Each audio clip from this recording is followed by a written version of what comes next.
I want to make a statement to the Republican Party, and I want to make a statement to the president and his people, and I want to make a statement to the media. We conservatives, we do not accept bipartisanship in the pursuit of tyranny. Period. We will not negotiate the terms of our economic and political servitude. Period. We will not abandon our children to a dark and bleak future. We will not accept a fate that is alien to the legacy we inherited from every single future generation in this country.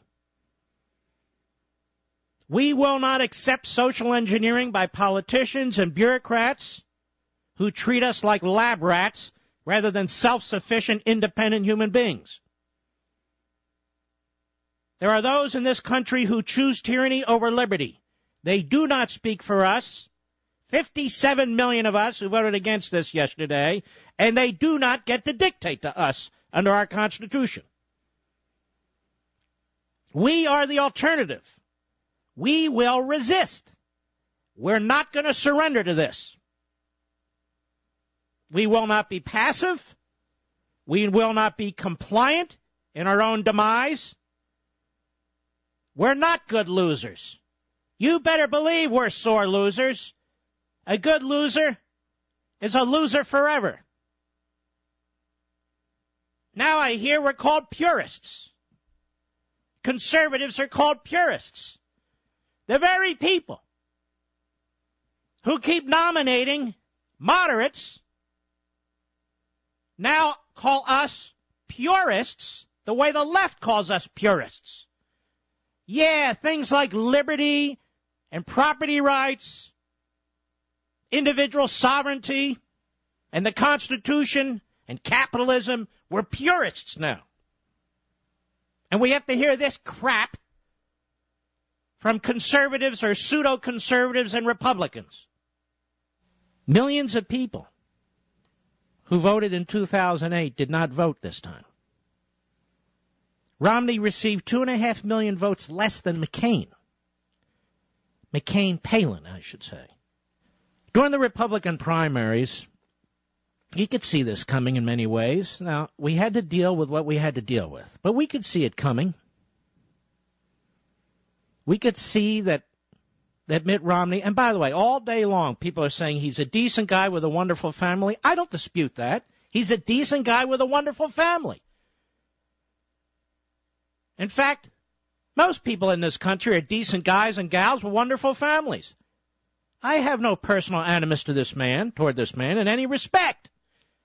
But he's not a conservative. And to hear conservatives and to hear commentators on our favorite cable channel and radio hosts keep telling us he's conservative. Romney carries a libertarian idea. It's a conservative idea. On and on and on. I supported Romney because of his position on immigration, which, by the way, he never stated in the last 2 months of his general election.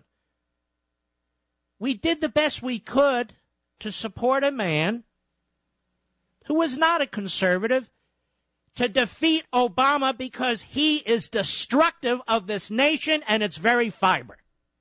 So let's speak the truth, let's have intellectual integrity, and say exactly what happened and how it happened. Now, I've been saying, I wrote a whole book, that we now live in a meritopia, not America.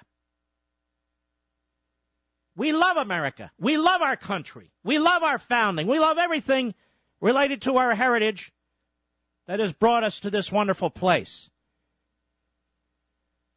But it's a meritopia. It's not America. It's a post-constitutional republic. When you have a Supreme Court rule last summer that Congress and the president have the power to order you to purchase a product you don't want, well, then you know your liberty's in deep trouble. And it is. And then, when you point out the obvious before the election, when you write about it at great length and you provide all the evidence that needs to be provided to prove a point, you're called fatalistic or negative. I'm not fatalistic. I'm not negative. I'm real world, baby. I see what's going on right in front of my eyes. It's called tyranny. That's what it is. And tyranny won last night. We're not rolling over and playing dead. But let's not pretend that something terrible didn't happen last night. It happened, and it's terrible. Now, we're not going to roll over. We need a little rest. But the left never rests. Their agenda is always being pressed. So I've got a couple of thoughts. I've heard it said today that we lost the election last night because of the power of incumbency. I want to address a few of these because I'm sick and tired of the spinners and the deceivers who are all over TV telling us what they think like we give a damn. Really? I thought I addressed this the other day. Let's see, do incumbents ever lose? Well, Ford was an incumbent. He lost to Carter. Carter was an incumbent. He lost to Reagan. Bush 41 was an incumbent. He lost to Clinton. Gee, it never happens. Except 4 times in the last 30 years. So that can't be it. Well, we nominated all these purists like to the Senate, like Todd Akin and Richard Murdoch. Richard Murdoch, who was undermined by the Republican establishment in Indiana, starting with Dick Lugar. The same people who attack him didn't bend a finger to help him get elected. Not a finger. But let's talk about this, because I'm sick of this attack on the Tea Party and conservatives, too. Scott Brown lost. Liberal. Linda McMahon lost. Liberal. Tommy Thompson lost. Moderate. There are others. More liberal and moderate Republicans running for the U.S. Senate lost than Tea Party candidates. But you don't hear that, do you? Berg in North Dakota. Lingle in Hawaii. And I can go down the list, but you won't hear it. You want to know why? Because no matter what happens, the Tea Party's attacked. No matter what happens, Reagan conservatives are attacked. Big game going on in Washington, D.C. Big game going on even in the new conservative media with these frauds who get on and keep putting down the conservative movement and conservatism. This wasn't an election about conservatism. As a matter of fact, the Romney campaign was being praised. Talk about bipartisanship. Don't talk about immigration. Don't talk about across-the-board tax cuts. Talk about the middle class. Don't talk about repealing Obamacare. Talk about repealing and replacing Obamacare. On and on and on.